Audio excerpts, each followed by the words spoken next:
Merci tout d'abord aux amis du Temps des Cerises pour cette invitation à venir discuter avec vous de ce livre, ce petit livre. Alors, effectivement, ce n'était pas prévu, mais il risque peut-être d'être encore un petit peu d'actualité pendant quelques temps, 5 ans. Au vu des résultats des dernières élections. Quand je l'ai écrit, c'est vrai que je pensais plutôt que cet intégrisme économique se rapportait plus à un candidat comme François Fillon, mais en Emmanuel Macron, on a aussi quelqu'un qui, lui, pas forcément que lui, mais tout son entourage, répondent à ce qualificatif. Alors pourquoi intégrisme économique ?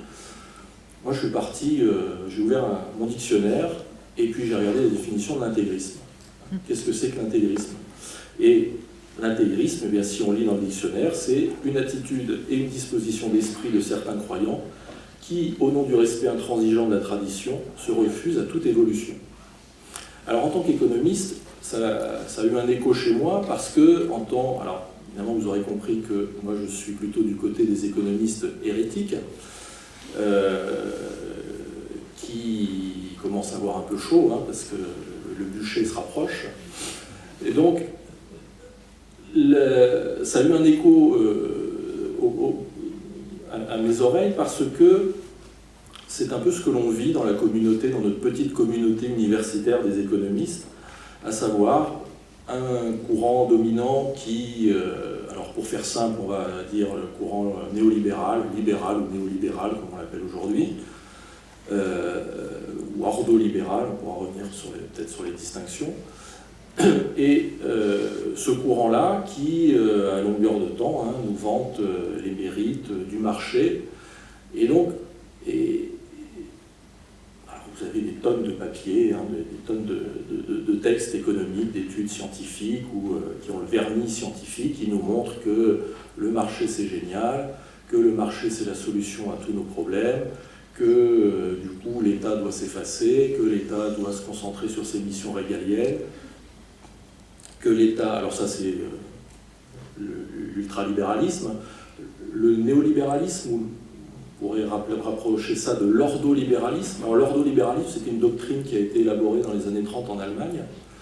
C'est en fait un État, mais dont le rôle est celui d'être un arbitre. D'être un arbitre et de veiller à ce que le marché fonctionne aussi bien que possible. Voilà, donc c'est un relais du marché.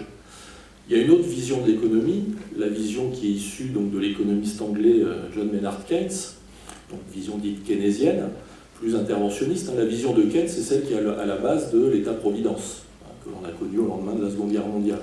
C'est-à-dire que l'État est là pour justement réparer ou se substituer au marché quand celui-ci fonctionne mal, pour le réguler, etc. L'ordolibéralisme, qui est à la base de la vision de ces intégristes économiques que je dénonce ici, l'ordolibéralisme, lui, voit l'État comme un arbitre. L'État, il est là pour aider le marché à fonctionner du mieux possible.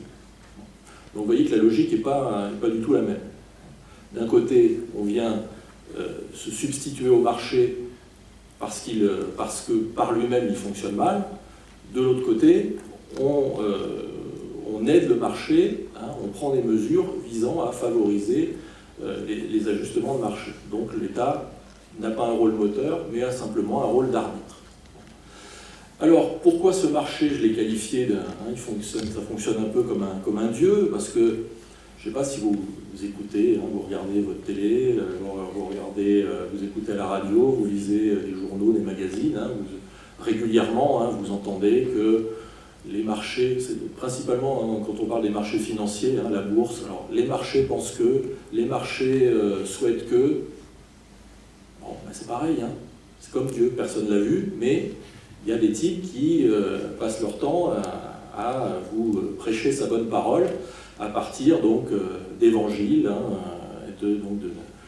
de supposées lois économiques qui s'imposeraient à tous, en tout lieu, tout le temps, des lois naturelles. Alors je reviendrai sur certaines de ces lois, pas sur tout, parce que évidemment je ménage un peu de suspense si je veux avoir une chance que vous délire ce petit livre, mais je reviendrai sur quelques-unes de ces lois naturelles, sur quelques-uns de ces dogmes, hein, de ces commandements. Alors, pour la thèse avancée, hein, c'est que l'économie, dans sa version néolibérale, fonctionne non pas comme une science, mais comme une croyance, et même, en allant plus loin, comme un intégrisme. Du coup, on est normalement une démarche scientifique, hein, on est là pour essayer de faire avancer par petits pas la science, en l'occurrence la science économique dans le cas qui nous occupe, et on n'est pas là obligatoirement pour asséner des vérités révélées et incontestables. L'économie étant une science sociale, il n'y a pas de vérité absolue en économie. Alors je sais bien que certains collègues, peut-être avez-vous entendu parler de deux éminents représentants de l'intégrisme économique, qui s'appellent Pierre Cahuc et André Zilberberg, qui, en septembre-octobre dernier, avaient sorti un bouquin dont on a pas mal parlé, enfin au moins parmi les économistes, mais qui a eu quand même pas mal d'écho au-delà. Un bouquin qui s'appelait « Le négationnisme économique », avec comme sous-titre « Et comment s'en débarrasser ». Bon, comme ça, je me suis senti un peu visé, je ne vous le cache pas. Donc, en plus d'être un hérétique, je suis aussi un négationniste. Pour eux, les négationnistes, c'est qui? Ce sont tous ceux qui ne pensent pas comme eux. Donc ça dénote une certaine ouverture d'esprit, c'est bien pour ça que du coup, moi, je parle des intégristes économiques, parce qu'on sait bien que les intégristes sont bien connus pour leur modération, pour leur capacité à débattre et à accepter la contradiction. Donc, leur idée à ces deux collègues-là, et puis suivie par d'autres, hein, c'est de dire que l'économie, en fait, c'est un peu comme une science expérimentale. Ça fonctionnerait comme la biologie, ça fonctionnerait comme la médecine, comme la physique. Et donc, on fait des expériences, et puis on en déduit, hein, on a des résultats, et ces résultats, prennent la forme de lois. Donc des lois, il y en a pas mal, hein.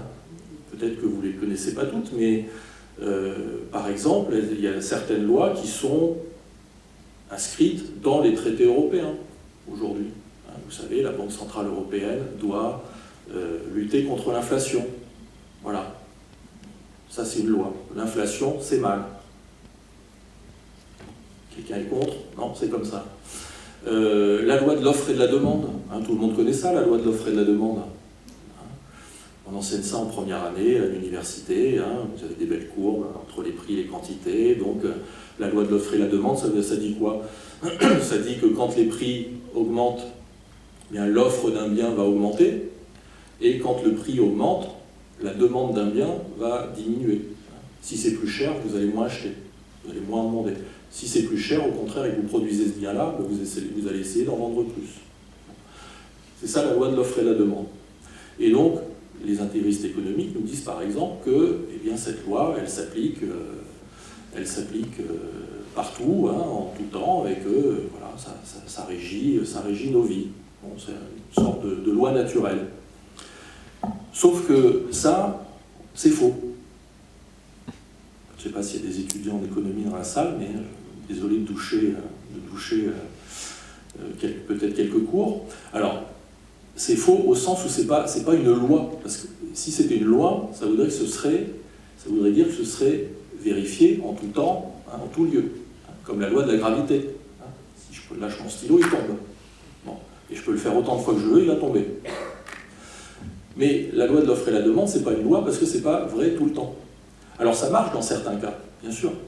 Sur les marchés financiers, le prix d'une action, le cours d'une obligation, hein, d'un titre financier, ça va varier en fonction des gens qui veulent en acheter et des gens qui veulent en vendre. S'il y a plus de personnes qui veulent acheter que de personnes qui veulent vendre, ça fait monter le prix. Et s'il y a plus de personnes qui veulent vendre que de personnes qui veulent acheter, ça fait baisser le prix. Ça, c'est ça. Mais dans la grande majorité des cas, dans plus de 99% des cas, ça ne fonctionne pas comme ça. quand vous allez à la boulangerie acheter votre baguette de pain, le prix il est affiché quand vous rentrez. Le boulanger, il n'y arrive pas, et en vous disant, bon alors attendez, il me reste tant de baguettes, vous êtes combien? Et alors, allons-y, offre et demande, hein, il y a plus de clients que de baguettes, allez, on fait augmenter les prix, et celui qui paye le plus aura les baguettes. Bon, ça ne se passe pas comme ça. Donc, c'est un exemple de loi, hein, que l'on nous déclare comme étant intangibles, et qui ne le sont pas.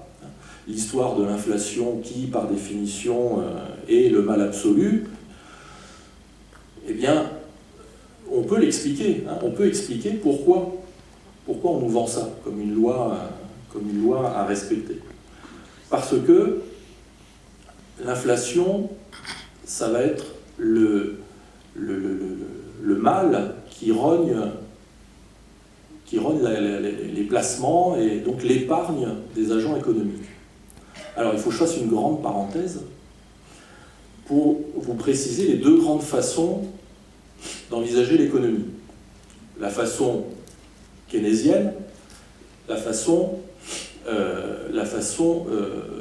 libérale, néolibérale. Pour ça, dans le livre, j'emprunte ça à Bernard Maris, qui est, j'emprunte l'idée, hein, il avait en son temps publié un anti-manuel d'économie. Alors Bernard Maris, je ne sais pas si ça parle à tout le monde, hein,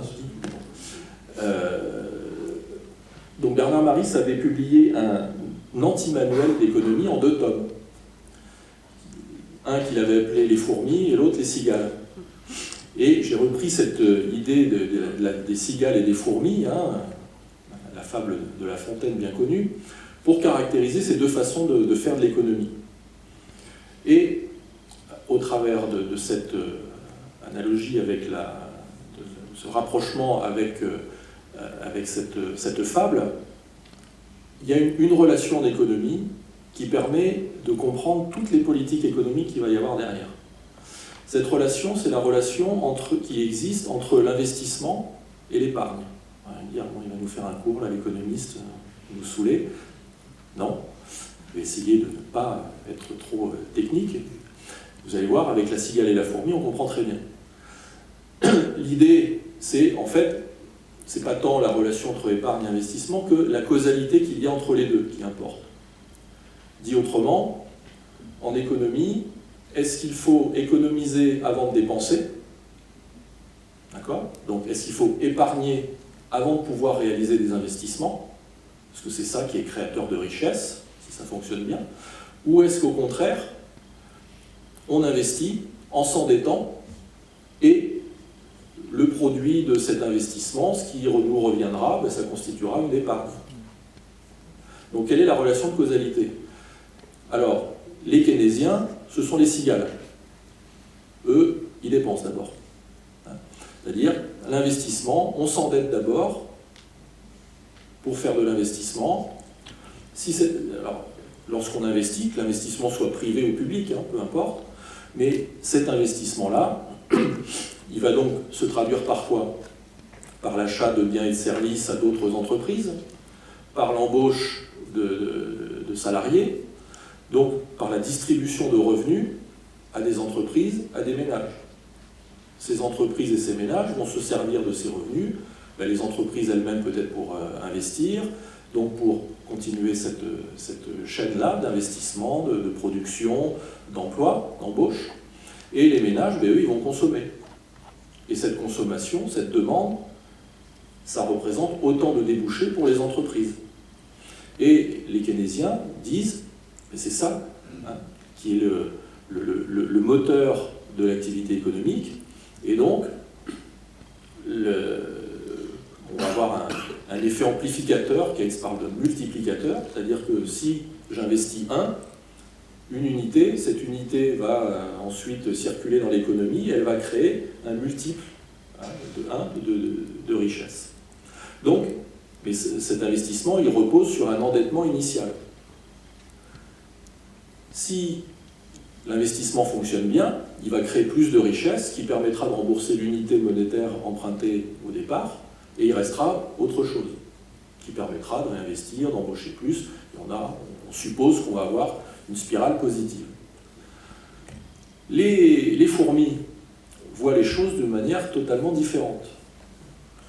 Les fourmis, elles nous disent il faut d'abord économiser, épargner. Ça, c'est l'économie libérale, néolibérale. Il faut d'abord économiser et ensuite on pourra investir ce que l'on a économisé. Toutes les politiques économiques actuelles menées en Europe ou menées dans des pays en développement depuis le début des années 80 reposent sur cette idée-là, sur l'économie de la fourmi. Il faut d'abord économiser, épargner, pour ensuite investir. Sauf que ça, eh bien c'est faux. C'est faux au niveau économique, au niveau macroéconomique, un niveau économique global. Alors ça peut être vrai à un niveau individuel. Une entreprise qui a fait des profits, c'est son épargne. Elle peut s'en servir pour investir. Donc on va parler d'autofinancement. Un ménage qui a des épargnes aussi, il peut s'en servir pour faire ce qu'il veut après avec. Mais au niveau global, ça ne marche pas. Il y a une impossibilité logique. Pourquoi ? L'épargne vient de quoi ? Pour que vous ayez une épargne, il faut préalablement que vous ayez un revenu. Et en économie, d'une façon ou d'une autre, tous les revenus viennent d'une production. D'accord ? Or, ce que nous disent les économistes néolibéraux et tous ceux qui les suivent, c'est que, en gros, on aurait une épargne qui nous tombe du ciel et qui permettrait de générer de la production. Or, si on généralise à un niveau global, l'épargne vient d'un revenu qui lui-même ne peut venir que d'une production. Donc, comment l'épargne pourrait préexister à la production, puisqu'elle est normalement le résultat. Et donc, malgré cette impossibilité logique, eh bien, l'ensemble des politiques économiques repose sur cette idée fausse. Et de très très grands économistes qui ont reçu le prix Nobel, d'ailleurs, enfin le pseudo-prix Nobel, parce que je rappelle que le prix Nobel d'économie n'existe pas, c'est le prix de la Banque de Suède en mémoire d'Alfred Nobel. Mais ça, c'est les économistes. Les économistes, ils aiment bien toujours être sur le devant de la scène, être reconnus. Vous les voyez, ils sont partout sur les plateaux télé. Donc ils étaient vexés, ils n'avaient pas eu de prix. Donc en 69, ils se sont créés leur prix. Ils ont dit en mémoire d'Alfred Nobel, puis prix de la Banque de Suède en mémoire d'Alfred Nobel, on va contracter, ça fera prix Nobel. Bon. Donc, un notamment, célèbre, Milton Friedman. Friedman, c'était le grand conseiller économique de Pinochet quand il a pris le pouvoir en 1973. Le 1er 11 septembre, c'était en 1973, le renversement d'Allende par le général Pinochet et sa clique. Et ce qu'on appelait les Chicago Boys, puisque Milton Friedman était professeur à l'université de Chicago, ont mis en place ces politiques-là. Friedman, il a une position qui est assez intéressante. Lui, il nous dit, de toute façon, en économie, on se fout des hypothèses. Ce qui est le plus important, c'est que on puisse faire des prédictions. Bon, alors moi, j'ai beaucoup réfléchi à cette phrase, et j'ai beau me creuser la tête, mais vraiment, à me faire saigner, je ne comprends pas ce que ça veut dire.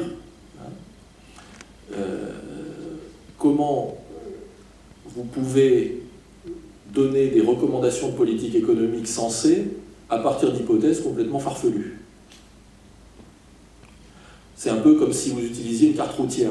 Quand vous utilisez une carte routière, ok, la carte routière, c'est une simplification de la réalité. Mais ça vous permet d'aller d'un point A à un point B, en vous fiant à la carte routière ou à votre GPS, maintenant. Bon. Mais si vous avez une carte routière ou un GPS qui se met à bugger, vous ne pourrez pas aller du point A au point B.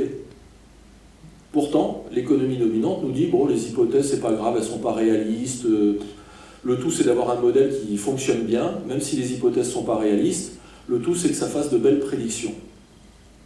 Très bien. Donc, à partir d'hypothèses fausses, on fait des recommandations politiques. Et l'histoire de l'importance de l'épargne, c'est assez crucial, parce que si on comprend ça, on comprend toutes les politiques économiques qui sont menées dans le monde entier, à peu près, de façon à peu près générale, depuis le début des années 80. Pourquoi? Si c'est l'épargne qui est importante, donc il faut favoriser l'épargne, parce que c'est elle qui va permettre de créer de l'activité économique. Donc, qui a de l'épargne? Dans les ménages les plus riches. Donc, si on comprend ça, on comprend toutes les politiques fiscales visant à baisser l'impôt des plus riches et faire contribuer les plus pauvres, parce que vous savez bien, les plus pauvres, ils n'ont pas d'épargne, donc c'est pas intéressant. Donc eux, on peut plus les taxer, parce que, de toute façon, ils n'épargnent pas. Donc toutes ces politiques fiscales, soi-disant redistributives, mais qui procèdent à une redistribution à l'envers, elles sont justifiées par cette idée qu'il faut promouvoir l'épargne. Les entreprises aussi, elles ont de l'épargne, c'est leur profit.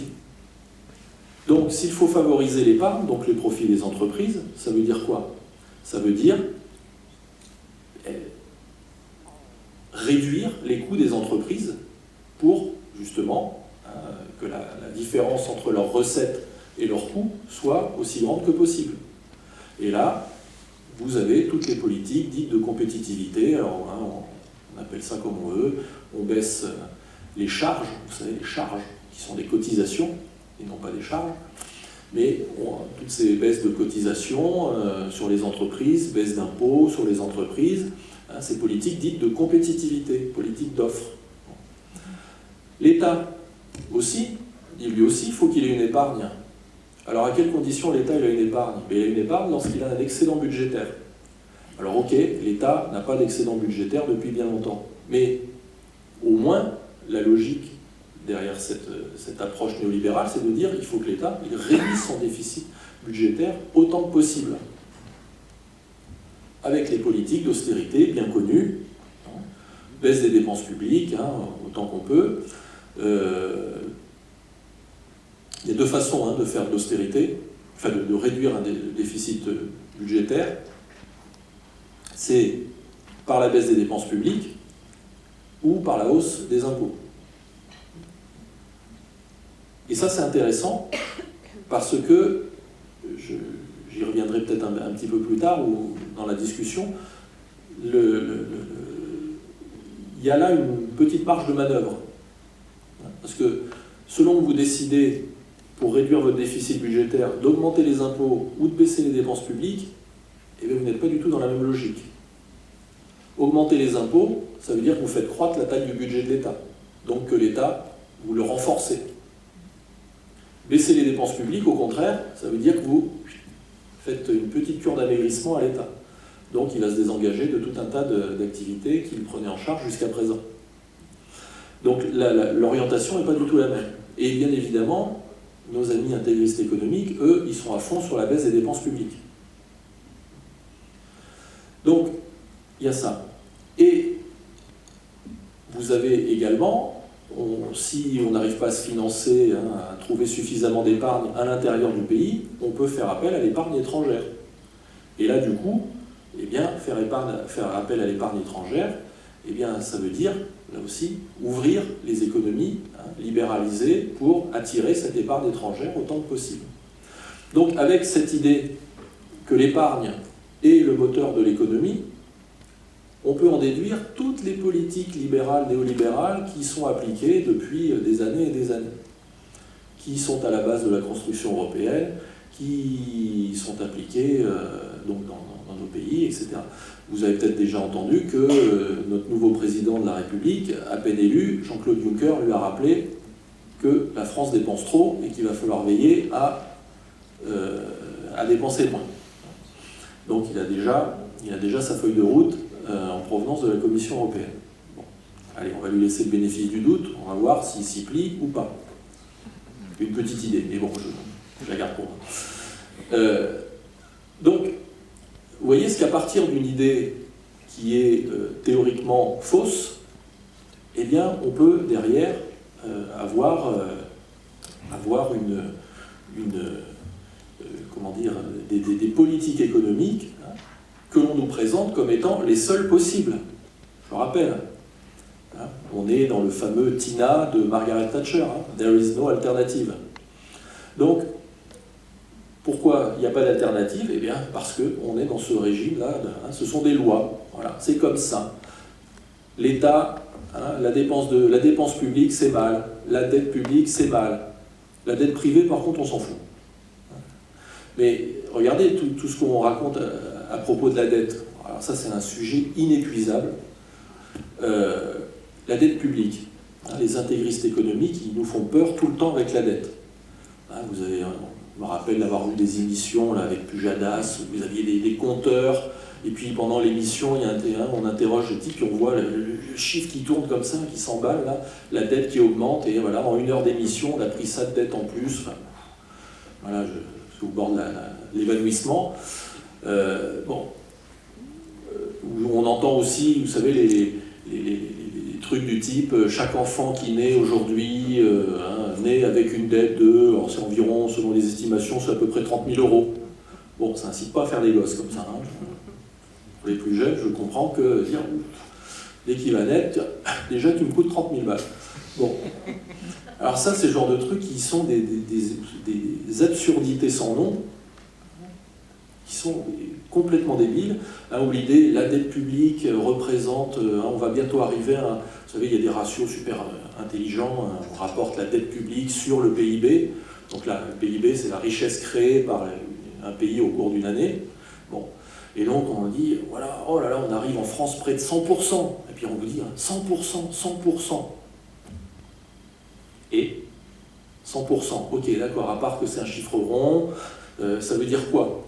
Ça voudrait dire que si l'État français devait rembourser toute sa dette aujourd'hui, il devrait utiliser toute la richesse créée au cours de l'année. Bon, alors ça fait peur. Hein.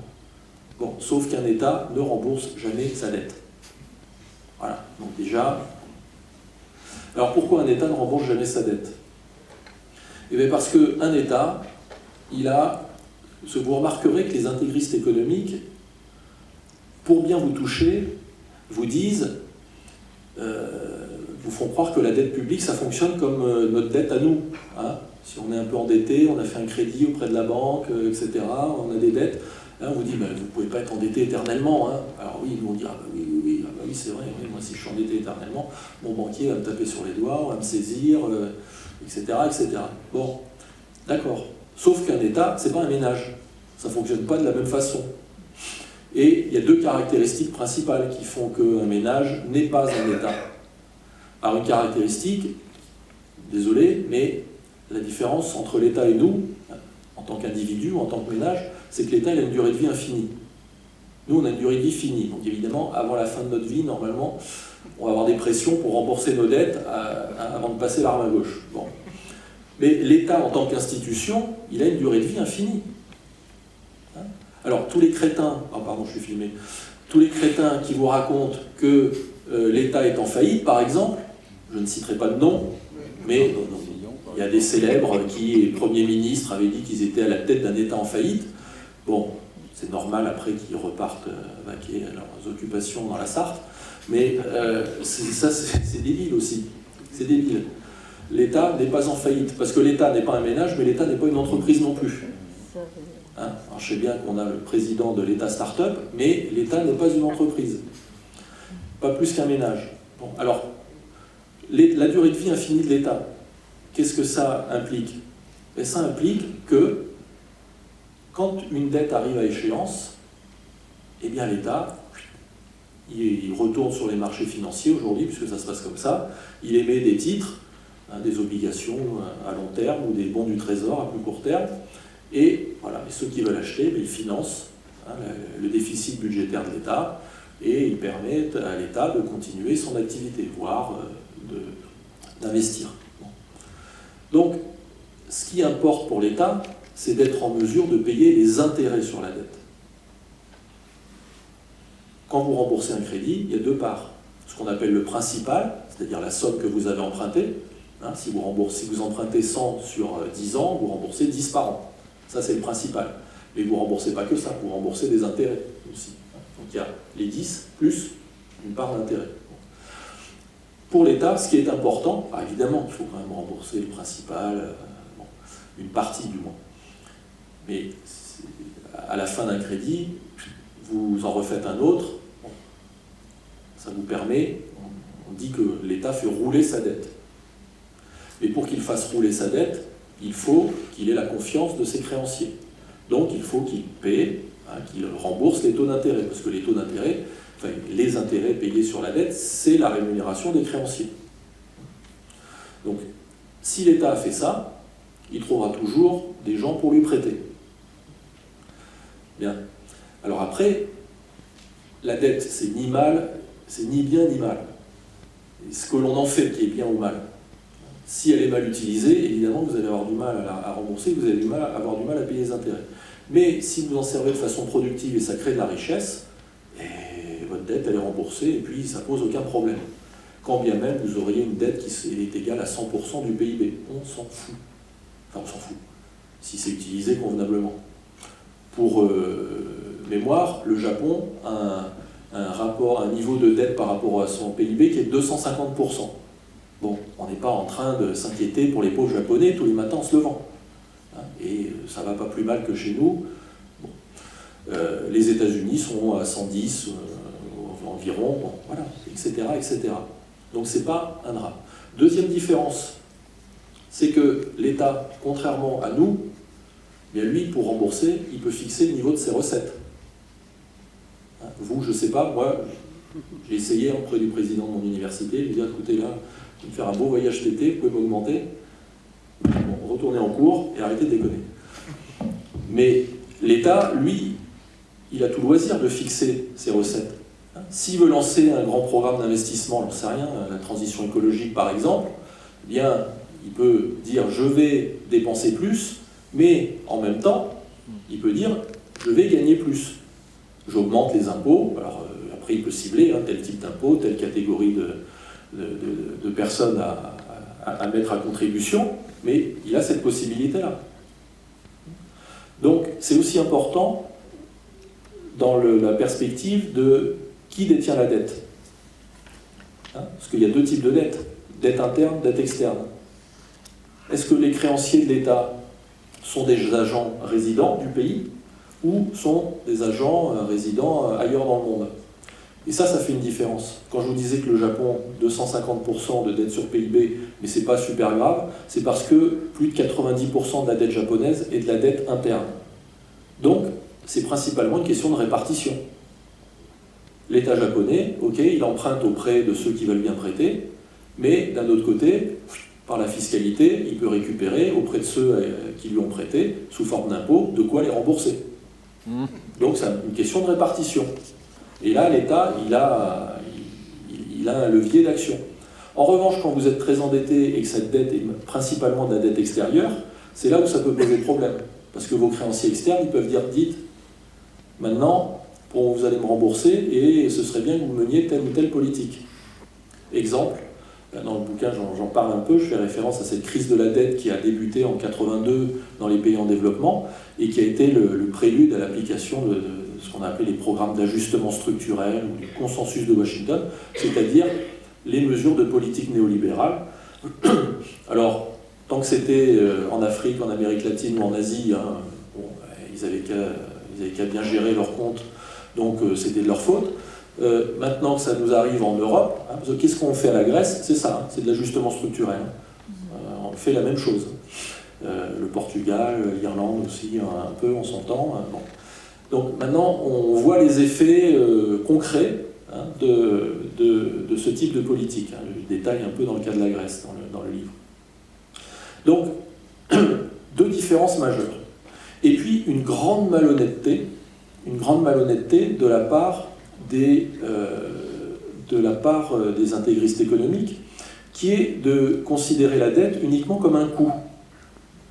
Parce que quand on vous dit chaque gamin qui naît avec 30 000 € de dette, bon, et donc on considère que la dette est un coût.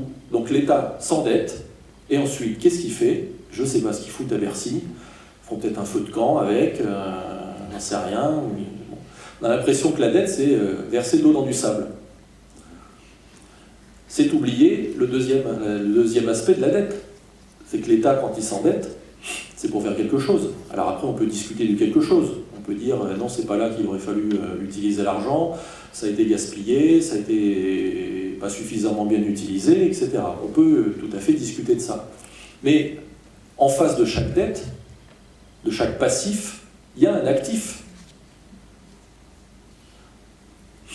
Donc, un nouveau-né, c'est pour relancer la natalité, ne naît pas avec 30 000 euros de dette, mais d'après les calculs qu'on avait fait au sein des économistes atterrés, notamment, mais pas que nous, naît avec une créance de 5 000 euros. Pourquoi? Parce qu'en face de la dette, en face de ce que l'on doit, elle est presque aujourd'hui 96% de dette, donc on est à peu près à 2200 milliards d'euros de dette. C'est pareil, hein, quand on dit ça, la France, on a 2200 milliards d'euros de dette. Bon, on est prêt à s'évanouir, hein, déjà, on ne s'imagine même pas ce que ça représente 1 milliard, alors vous imaginez 2200. Bon. Mais ce que l'on ne dit pas, c'est que ces 2200 milliards, hein, là aussi la position très culpabilisatrice, c'est pour ça que le lien avec la religion est génial. Parce qu'on a toujours une position très culpabilisante avec cette dette. Donc il faut souffrir pour rembourser cette dette, et puis demain ça ira mieux, mais demain il faut continuer à la rembourser, donc ça sera après-demain, et puis bon, etc. Et ça n'arrive jamais. Et cette position culpabilisante, parce que comment dire, on vous fait croire que cette dette, en fait, elle est... voilà, c'est en gros un péché, hein, il faudrait expier nos fautes, hein, de s'être endetté. Oui, mais on s'est endetté pour des choses. Il y a des écoles, il y a des routes, il y a des infrastructures. Si vous faites la somme de tout ce que possède l'État, en termes d'infrastructures, en termes de bâtiments publics, ou en termes d'entreprises publiques, d'actifs financiers, eh bien, si vous faites le rapport entre les deux, entre ce que doit l'État et ce qu'il a, eh bien, je vous dis, ça revient à 5 000 euros par nouveau-né d'actifs. Donc ce ne sont pas les générations futures qui vont payer pour nos excès inconsidérés d'aujourd'hui. Parce que les générations futures, elles n'arrivent pas...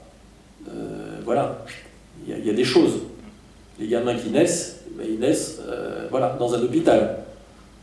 Ils vont aller dans une école, etc. etc. Ils vont emprunter des routes, ils vont aller au parc, ils vont bénéficier des crèches. Bon, donc, il y a des choses en face. Donc, tout je passe du temps là-dessus, après dans la discussion, on pourra revenir sur d'autres points si vous voulez, mais je passe du temps là-dessus parce que la dette, c'est vraiment symptomatique de d'une sorte d'endoctrinement. Là, vous avez des messages culpabilisateurs. Comment on peut s'originer ? Oui, c'est un peu ça, voilà. Hein, où on vous exhorte à ne pas vous endetter. Et vous remarquerez que c'est toujours la dette publique. La dette privée, comme je vous disais tout à l'heure, vous n'entendez jamais dire oh, la dette privée, ça représente X% du PIB. Pourtant, si on fait les mêmes calculs, ben, la dette privée en France, c'est 120% du PIB. Donc le secteur privé est beaucoup plus endetté que l'État. Et rappelons-nous, puisqu'on fête cette année un bel anniversaire, les 10 ans de la crise des subprimes, hein, et cette crise des subprimes, c'est quoi?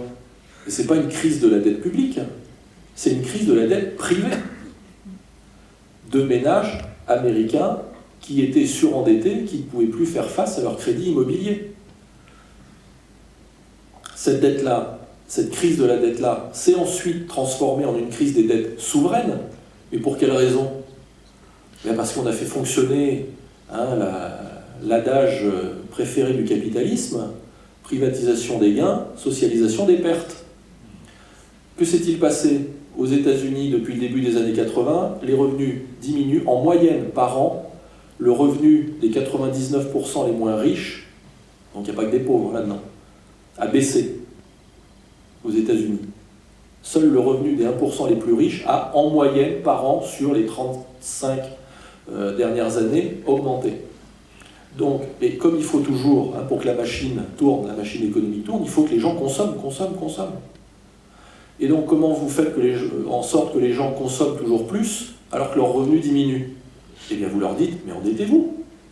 Endettez-vous, comme ça vous allez avoir votre rêve américain, vous allez avoir votre bagnole, vous allez avoir votre maison, et tout ce qui s'ensuit. Donc, c'est ce qui s'est passé. jusqu'au moment où, à force de s'endetter, il y a un moment où on ne peut plus rembourser, et donc voilà, la bulle éclate, crise des subprimes, ça se répand partout, puisque je vous passe les détails avec les banques qui avaient fait de merveilleux placements pourris, qu'elles ont filé aux autres banques, donc bon, là il y a eu une belle contagion, et ça s'est transformé en crise de la dette souveraine. Pourquoi? Mais parce que quand les banques en faillite, Lehman Brothers, ça a été l'exemple, mais évidemment on ne pouvait pas laisser toutes les autres faire faillite, parce que là c'était une catastrophe mondiale. Donc on a fait un exemple avec Lehman Brothers, mais les États sont venus à la rescousse et ont renfloué les banques qui avaient fait n'importe quoi. Et quand les banques, quelques années après, ont retrouvé leurs bénéfices, eh bien, elles se sont retournées vers les États en disant « Dites donc, votre dette, elle a quand même pas mal augmenté, là.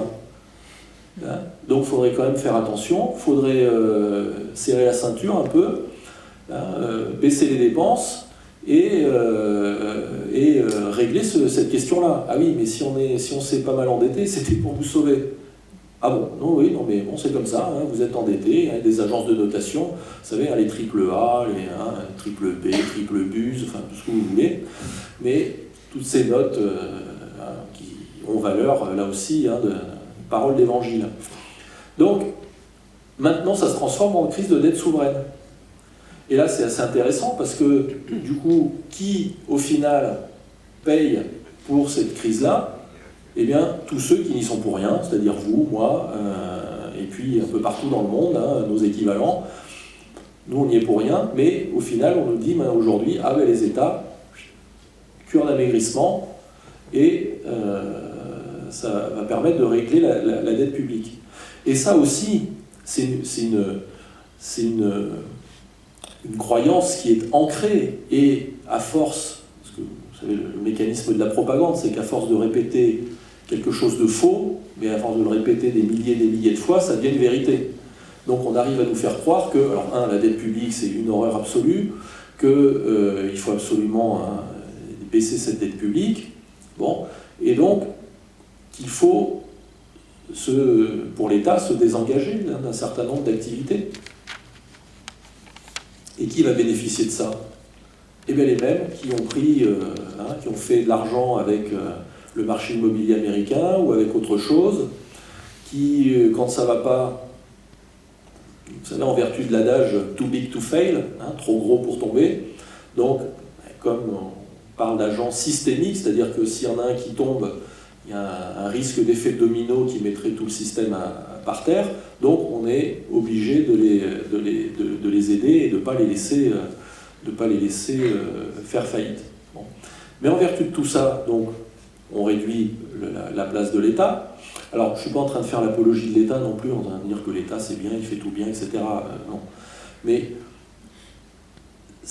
l'État est supposé, en théorie, il ne le fait pas toujours très bien, bien évidemment, mais au moins c'est une institution qui est normalement garante du bien commun, d'une sorte d'intérêt général, même si l'intérêt général, ça n'existe pas vraiment, parce que personne n'a le même intérêt. Il n'y a que chez Macron qu'on pense que tout le monde, qu'on va vivre dans l'amour, et qu'on est tous dans le consensus, et qu'il n'y a pas d'antagonismes sociaux, et qu'on a tous les mêmes objectifs. Bon, ça, à part chez lui, dans la réalité, ça n'existe pas. Et c'est pour ça, justement, que je dirais, en paraphrasant de façon provocante Lénine, que le ni de droite ni de gauche de Macron, c'est le stade suprême du libéralisme. Pourquoi? Parce que justement, c'est un système, le libéralisme, le néolibéralisme, qui vous dit il n'y a pas de rapports sociaux. Dans l'économie néolibérale, vous savez, on raisonne à partir de l'homo economicus. Alors l'homo economicus, c'est quoi?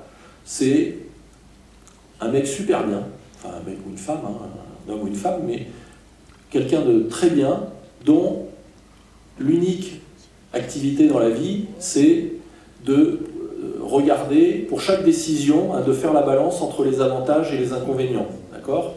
Donc, il calcule tout. Tiens, je vais me marier. Ah, qu'est-ce que ça va me rapporter? Qu'est-ce que ça va me coûter? Et en fonction de ce calcul, je décide, je me marie ou je ne me marie pas. avoir un enfant, enfin bon, tous les aspects de la vie peuvent être ramenés à un calcul avantage-coût. Sachant que l'homo economicus, il est d'autant plus heureux qu'il va consommer. Ce qui le rend heureux, c'est consommer. Voilà, consommer. Voilà. Et ce qui le rend malheureux, c'est d'avoir des ressources financières, des ressources monétaires trop faibles. Bon, donc il fait l'arbitrage entre tout ça. Il cherche un optimum. Et donc tout le monde faisant ça, les économistes libéraux nous disent, vous voyez bien, tout le monde a le même objectif. Maximiser sa situation. Trouver un optimum, comme on dit en économie. C'est-à-dire atteindre le niveau de satisfaction le plus élevé en fonction de nos contraintes. Contraintes financières, pour les entreprises, ça va être des contraintes technologiques aussi. Bon, alors, les entreprises, elles cherchent à maximiser leurs profits, voilà, sous les contraintes. Alors, vous savez, les grosses contraintes, hein, le code du travail, ce truc obsolète, là, puis qui pèse super lourd. Moi, j'ai vu là récemment que la nouvelle mesure du droit, ça allait être le kilogramme maintenant. Parce que le code du travail, il pèse 2 kilos. Alors, je sais pas, François Bayrou, apparemment, il l'a pesé récemment. Hein, donc, le code du travail, ça pèse 2 kilos. Voilà, ça fait 2000 pages, vous vous rendez compte, c'est une horreur, messieurs, dames. Alors là, vous avez des arguments de poids, hein, pour le coup, hein, pour réduire ce code du travail. Bon. Alors, ce qu'ils ne vous disent pas, c'est que sur les 2000 pages, les 3/4, ce sont c'est de la jurisprudence qui exonère un certain nombre de cas, d'entreprises, etc., de respecter la loi. Donc s'il n'y avait que la loi, le code, je crois, il fait 600 pages. Le reste, c'est justement toutes les règles qui permettent de déroger à la loi. Donc tous les avantages donnés à un certain nombre d'entreprises. Bon. Entre parenthèses, quand on négocie, vous savez, les accords, là, TAFTA, dont on a parlé, là, qui est mort hein, maintenant depuis Trump, entre l'accord de libre-échange entre l'Europe et les États-Unis, mais il y a le CETA, la même chose, mais entre le Canada et l'Union européenne. Là, vous avez des milliers de pages aussi. Hein. Mais bizarrement, ça ne pose pas de problème dans ce cas-là. Hein. Donc c'est un peu à géométrie variable. Bon. Si je reviens donc à ma maximisation, je vais peut-être m'arrêter parce que je suis assez bavard, pour laisser place à la discussion. Si comment dire, chacun est tourné vers le même objet, bon, ben voilà, il n'y a pas de rapports sociaux. Et c'est ça que veut nous faire croire que veulent nous faire croire les intégristes économiques. C'est obsolète, hein, les entreprises, les syndicats, tout ça, mais non, tout le monde va négocier autour d'une table. Maintenant, on supprime le code du travail, on va faire des accords d'entreprise, hein, tout le monde va venir, hein, il y en a qui vont emmener le jus d'orange, les autres les cacahuètes, et puis dans une bonne entente, on va négocier pour l'intérêt de tous, hein, et puis on va trouver une situation qui contentera tout le monde. Bien évidemment, dans la vraie vie, ça se passe comme ça, comme vous le savez. Bon. Mais dans le monde rêvé d'Emmanuel Macron, apparemment, ça se passe comme ça. C'est une façon, là aussi, d'enlever donc toutes les relations de pouvoir. Je n'ai pas parlé des relations de pouvoir, mais tout le premier chapitre est consacré à ça, parce que, c'est pour ça, sur la 4e de couverture, hein, l'idée qu'il y a une économie qui est décidée par... Alors pour faire simple, dans le livre, j'ai relu le 1984 de George Orwell. Et c'est super, parce qu'il y a un passage où il décrit la société en 3 classes. Donc j'ai repris ça, je cite le passage, et j'ai repris ça en classe. Alors il parle de classe supérieure, classe moyenne et classe inférieure. Donc j'ai repris ce vocable. Et donc en gros, la classe supérieure, elle, c'est elle qui a le pouvoir, et elle essaie de rester au pouvoir. La classe moyenne, ben, elle aimerait bien piquer la place de la classe supérieure. Et la classe inférieure, c'est celle qui est vraiment exploitée et qui, elle, a juste envie que tout le monde soit à peu près égal et que chacun puisse vivre tranquille. Donc comment ça se passe? Ben, la classe moyenne essaie d'enrôler la classe inférieure pour renverser la classe supérieure. Et puis une fois que la classe moyenne a pris la place de la classe supérieure, ben, la classe supérieure est déclassée, mais la classe inférieure, elle, retrouve sa condition de classe inférieure, et puis ça recommence. Et donc cette image-là est pas mal, parce que ça renvoie absolument pas des théories du complot. Je ne suis pas en train de vous dire il y a un complot, hein, les Illuminati et tout, non. Mais il y a des intérêts convergents. Il y a des intérêts, alors vous appelez ça comme vous voulez, hein, Marx parlait d'intérêts de classe, mais c'est un peu ça. Il y a des antagonismes sociaux, il y a des groupes sociaux avec des intérêts différents, et qui s'opposent. Et la démocratie, c'est pas le consensus, c'est pas l'absence de conflit, c'est au contraire la gestion de ces conflits. Et trouver une forme de compromis à peu près stable, à un moment donné, qui arrive à faire un peu l'intermédiaire au sein de ces conflits. Et donc, l'intégrisme économique, eh c'est les intégristes économiques, eux, ils sont placés de façon très claire du côté de la classe supérieure et essaient de faire croire, essaient de diviser la classe moyenne et la classe inférieure. Et vous connaissez tous ça, hein, diviser pour mieux régner, c'est ce qui se fait tout le temps. Et regardez à quel point on arrive à faire passer les syndicats comme étant des institutions complètement ringardes. Et c'est extraordinaire. Et même beaucoup de gens de bonne foi disent ouais, les syndicats, ah ok, enlevez les syndicats, vous allez voir comment le rapport de force va évoluer dans une entreprise. Les syndicats ont des torts, ok, il y a, en termes d'organisation, mais l'institution en tant que telle, syndicat, elle est utile. Ce sont les seuls qui défendent les classes moyennes et inférieures dans une entreprise. Donc, il faut toujours essayer d'avoir des rapports de force, enfin il y a toujours des rapports de force, et à chaque pouvoir, il faut un contre-pouvoir. Et là où la classe, j'en finir là, mais c'est pour ouvrir la discussion, là où la classe supérieure est forte, c'est qu'elle utilise, il y a plusieurs formes de pouvoir. Quand il y a une relation de pouvoir, le pouvoir il peut être exercé de façon consciente. Je peux exercer un pouvoir sur vous de façon consciente, vous amener à faire ce que j'ai envie que vous fassiez. 3 façons. Je vous paye. Je vous paye si vous faites ce que j'ai envie. La rétribution. Donc vous savez que vous allez agir peut-être contre votre intérêt et en faveur du mien, mais je vous rétribue. Deuxième possibilité, la dissuasion. Alors là, c'est pas la carotte, c'est le bâton. C'est si vous ne faites pas ce que je vous dis, attention, il va vous arriver des bricoles. Ça, c'est la dissuasion. Et puis la troisième façon, c'est la force. Je ne vous demande pas votre avis, je fais, je vous tape dessus s'il faut, mais j'arriverai à mes fins. Dans ces 3 cas, en tant que personne qui a à souffrir de mon pouvoir, vous êtes conscient que j'exerce un pouvoir sur vous. Mais aujourd'hui, le pouvoir le plus fort, c'est celui qui est invisible. C'est la manipulation. Aujourd'hui, le pouvoir, c'est la servitude volontaire de la Boétie. On se soumet volontairement à un certain nombre de choses. Et là, regardez, ça a super bien marché lors de ces élections présidentielles.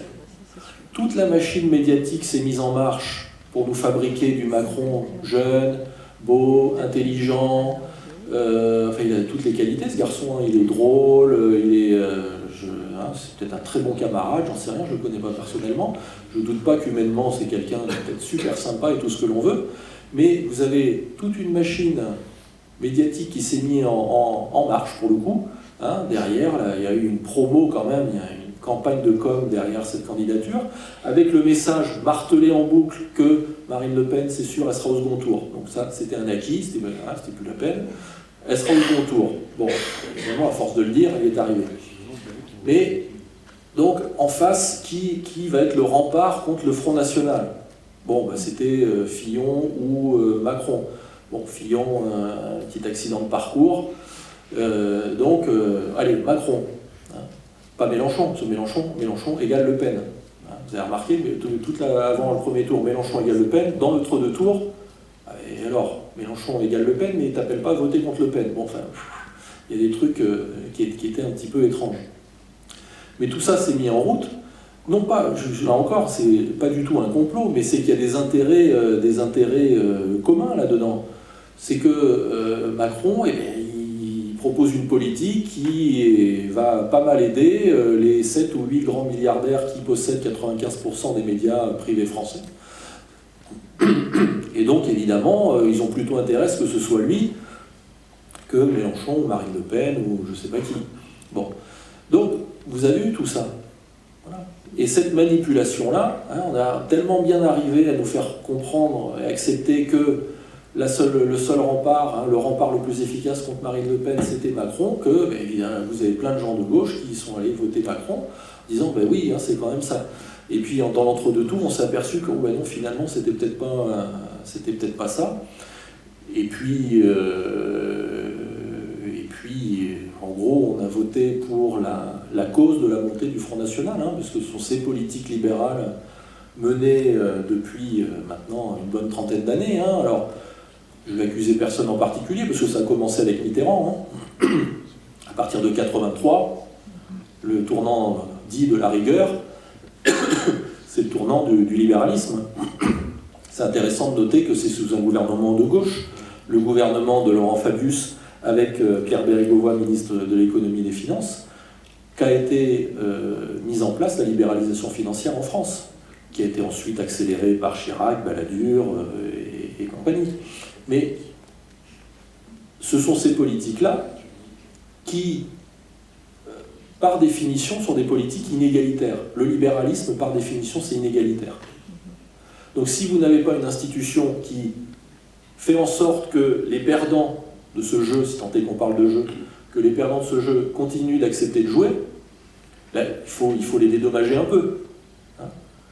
Si vous jouez et puis vous perdez tout le temps, au bout d'un moment, vous en avez marre. Vous voulez arrêter de jouer. Donc si moi je gagne et que je veux que vous continuez à jouer, de temps en temps je vous dédommage ou je vous laisse un petit peu gagner pour vous dire « Ah regarde, tu gagnes, la chance va tourner ». Bon. Mais aujourd'hui, on est tellement dans un monde où les valeurs d'individualisme ont gangréné tous les esprits, les valeurs de compétition. Voilà, c'est ça. Il faut être compétitif, il faut penser à soi, etc., etc. La coopération, l'entraide, etc. Bon, ça, c'est un peu has-been. Donc, évidemment, dans ces cas-là, eh bien, les gagnants, ils veulent encore plus gagner, et les perdants, s'ils perdent, c'est de leur faute. Parce qu'ils ne sont pas méritants, parce qu'ils ne sont pas ci, parce qu'ils ne sont pas ça. Enfin, on peut trouver toutes les excuses que l'on veut. Et donc, ce système-là, on le voit au niveau individuel, mais on le voit au niveau collectif. Regardez, je vous parlais de la Grèce, du cas de la Grèce. Bon, mais qu'est-ce qu'on dit à la Grèce? Vous êtes nuls, vous savez, les Grecs feignants qui passent leur temps à manger de la moussaka, à boire de l'ouzo et à se dorer sur les plages, sans rien foutre. Et voilà, maintenant, regardez, votre économie, elle est toute pourrie, vous avez truqué vos comptes. Oui, bon, au niveau européen, on le savait un peu qui truquaient leurs comptes, mais on les a acceptés quand même. Mais une fois que ça se sait, non, c'est de votre faute, c'est vous qui avez truqué. Ah oui, mais vous le saviez. Non, c'est vous qui avez truqué. Donc c'est vous les responsables. Etc., etc. Donc on fait exactement la même chose. C'est-à-dire qu'on fait peser sur les perdants la responsabilité de leur situation. Les gagnants, eux, évidemment, c'est qu'ils ont été méritants, c'est qu'ils ont mené les bonnes politiques, etc., etc. Et donc, il n'y a pas cette entraide-là. Et donc, s'il n'y a pas cette entraide-là, ce système, il est pas viable à long terme. Et pourquoi le projet européen il commence à se défaire? Je conclue juste là-dessus, parce que je suis vraiment très bavard. Le projet européen, à la base, dans les années 50, c'était justement un projet de coopération. Aujourd'hui, comment elle se fait, la coopération? Elle se fait d'une façon très simple. C'est que chacun essaie d'exporter son chômage chez les autres. Chacun essaie de baisser ses impôts pour attirer les entreprises. Et alors avec le champion du monde en titre, un champion d'Europe en titre, Jean-Claude Juncker, qui a été Premier ministre du Luxembourg pendant une bonne dizaine d'années, qui a organisé méthodiquement le siphonnage des recettes fiscales de ses voisins, de ses pays partenaires européens, et qui aujourd'hui nous donne des leçons en disant il faudrait peut-être baisser les dépenses parce qu'il y a du déficit. Ah ben oui, si tu n'avais pas organisé du dumping fiscal, on n'en serait peut-être pas là. Donc, on est dans des politiques de concurrence, et ça depuis le milieu des années 80. En gros, depuis le marché unique, depuis la commission Delors, le marché unique, le traité de Maastricht, et puis depuis lors, on y est allé gaiement dans cette direction-là, avec des critères, vous savez, ces fameux critères de convergence, là, pas plus de 3% de déficit budgétaire par rapport au PIB, pas plus de 60% de dette, etc., etc. Donc ça, c'est un beau carcan qui vous empêche de mener des politiques autres que des politiques néolibérales. Donc, bien évidemment, si on reste dans cette logique-là, et s'il n'y a pas un peu plus d'entraide, il n'y a pas besoin d'une boule de cristal pour voir où tout ça va exploser à plus ou moins brève échéance, enfin, où ça va exploser, ou alors ça va être voilà, des gouvernements nationalistes plus ou moins durs, enfin, généralement ils sont plutôt plus que moins, qui vont se charger de faire exploser tout ça. Voilà. Bon, j'ai fait un petit tour d'horizon, alors il y a d'autres choses hein, dans le bouquin, et puis il y a peut-être d'autres points sur lesquels vous voulez débattre, et je vous remercie de votre attention, et je